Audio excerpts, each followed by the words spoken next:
Disclaimer. Do not send any type of harassment or negativity towards the creators that I review. This includes hateful comments, mass pinging the creators, dislike spamming, and toxic videos about them. This video is for edutainment purposes. And even then, what I say could be wrong, so please take my videos with a grain of salt. Enjoy! We're back at it with another Goji Center review. Hope they don't mind about it. Anyways, last time I reviewed Goji Center, I got a little bit nitpicky with all those clips, and that's pretty much all there is. There's a lot of Jurassic Park / Jurassic World clips. There's also Jurassic Fight Club clips. I didn't like those, but I don't think there were that many videos of the Rex depiction on media. There are not a lot of clips on the Rex depiction in paleo media, so there's that. Anyways, we're back in with another Goji Center review. This time, I'm going to try and be less nitpicky about it, especially with the clips, and I want to just try and be more constructive about it. Anyway. The Tyrannosaurus Rex is known as the most powerful predatory dinosaur ever discovered in the North American mainland. Which is correct. And also the most powerful land predator to have ever lived. Literally. But could the most recent addition to Jurassic World finally put an end to the T-Rex? We will be discussing 5 battle attributes from these 2 massive dinosaurs and predict who would win in a battle to the death. Could Goji Center's paleo video be able to hold up to its at least kind of accurate nature? Last time I reviewed Goji Center's paleo video, it was quite accurate, especially for 2021. Obviously, a bunch of information did not withstand the test of time, and some information can be questionable at times. For example, Utah Raptor killing a juvenile Rex. It's a little bit like a person killing a newborn Rex, but I shouldn't really compare that. So stay with us to the end as we uncover the truth behind a fight between the most deadly dinosaurs in history. Before we begin this battle analysis, let's first quickly address the new exciting information about who exactly is this new dinosaur. In a recent interview held in New Zealand, Sam Neill suggested that Giganotosaurus was going to be the brand new addition to the Jurassic World franchise. But how does this new added dinosaur compare to the T-Rex? There are a bunch of similarities that T-Rex and Giga have, especially in their body structure. However, they do have slight differences, like the T-Rex being less slender, of course, the T-Rex being more bulky and robust, especially its skull. The Giga's skull is a bit longer. The T-Rex had teeth used for crushing and crunching, and while Giganotosaurus's teeth are used for slashing. Let the battle analysis begin. Corporal build. Both the Tyrannosaur and the Giganotosaurus bring massive body proportions to the arena. Recent discoveries have found that the Tyrannosaurus could have measured anywhere from 40 to 42 feet in length. I don't like the pronate wrist though, which is a little bit of a shame. But back then, I shouldn't really say that much, because back then pronate wrists were still the norm. And weighed up to 10 tons. By taking a close look at its skeletal structure and analyzing its possible muscular arrangements, we can safely assume that the T-Rex was a bulky dinosaur, and an incredibly strong one too. Being this strong and bulky, however, would have caused attrition in other factors such as speed or maneuverability. The largest Giganotosaurus specimens ever found were estimated the largest maneuverability. Back then the T-Rex's ilia, its agility, was not discovered yet. In 2021 at least. When was this video made? This video was made in December 2020, but already it's better than a majority of those paleontology videos like Brightside and Mega Dinosaurs. The largest Giganotosaurus specimens ever found were estimated to measure anywhere between 39 to 43 feet in length and weighing up to 13 tons. Goji Center confirmed that 13 US tons was a script error.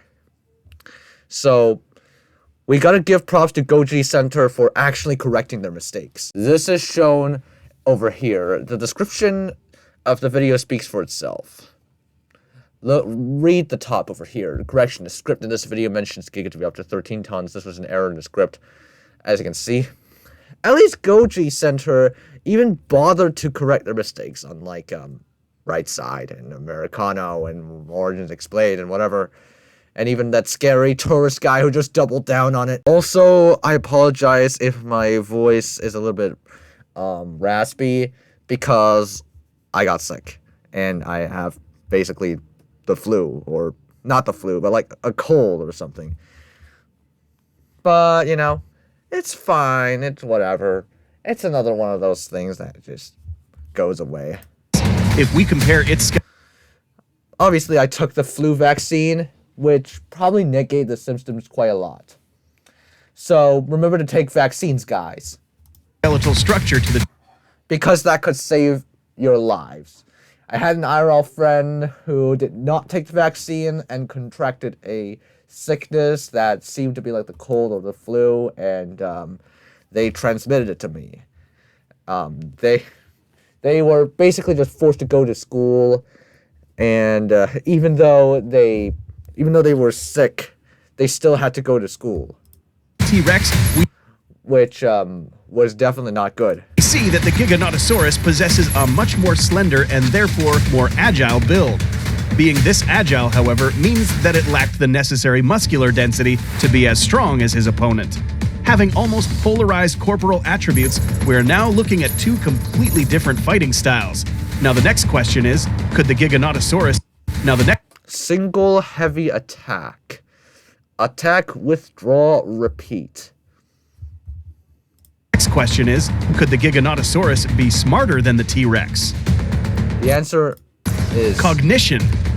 The answer is, we're going to find out if Goji Center could actually be smart about it. Exactly how smart was the T-Rex? An in-depth study held by Dr. Larry Whitmer from the University of Ohio suggested that the Tyrannosaurus Rex was one of the most intelligent dinosaurs of all time. This was due to their enlarged cerebrum, which was in charge of functions like coordination, senses, judgment, reasoning, and learning. Let's bring in a Giganotosaurus skull and run a scan of both of their brains. While its skull is larger than its opponent, we see that its brain... I wouldn't say larger, but I would say longer. Then again, Goji Center was still not free of mistakes back then. Cavity was... Obviously, they're still not free of mistakes now, but they have improved a lot since then. Slightly smaller than the T-Rex's, meaning that the brain-to-body ratio favors the T-Rex. Note, however, that both dinosaurs have an enlarged cerebrum. Both of these dinosaurs could coordinate attacks while identifying the weak points in its opponent. The difference here is that one dinosaur may be able to identify and exploit them more effectively and faster. But is processing information faster than your opponent better than actual running speed? Locomotion. Sorry about that ad there, man. These ads just become so common these days. A dinosaur cannot be a complete super predator without being able to effectively move from point A to point B in the fastest way possible. I'm back from dinner. Hooray! Yay. Studies that analyze the Giganotosaurus suggest that its streamlined build allowed it to run to speeds of up to 31 miles per hour. To put this into perspective, a Giganotosaurus would be able to catch up to the 20-time gold medal winner Usain Bolt while running at top speed. That is, without taking fatigue into account. While being a more bulky creature, the T-Rex was nowhere near as fast as the Giganotosaurus.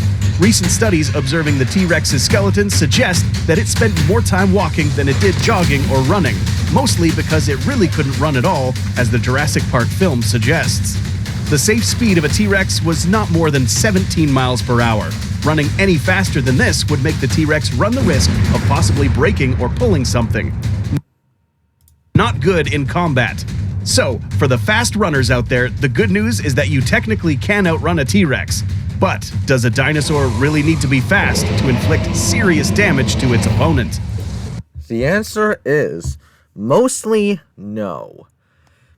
The only time a speed, the only time speed comes in handy is in an open field where a predator tries to hunt its prey, but has to outrun the prey. bite effectiveness. Time to discuss the bloody damage that these dinosaurs can inflict. By observing both of these dinosaurs' teeth side by side, we see that we are looking at two distinct biting techniques. The massive T-Rex tooth tells us that these were made to crunch through flesh and bone.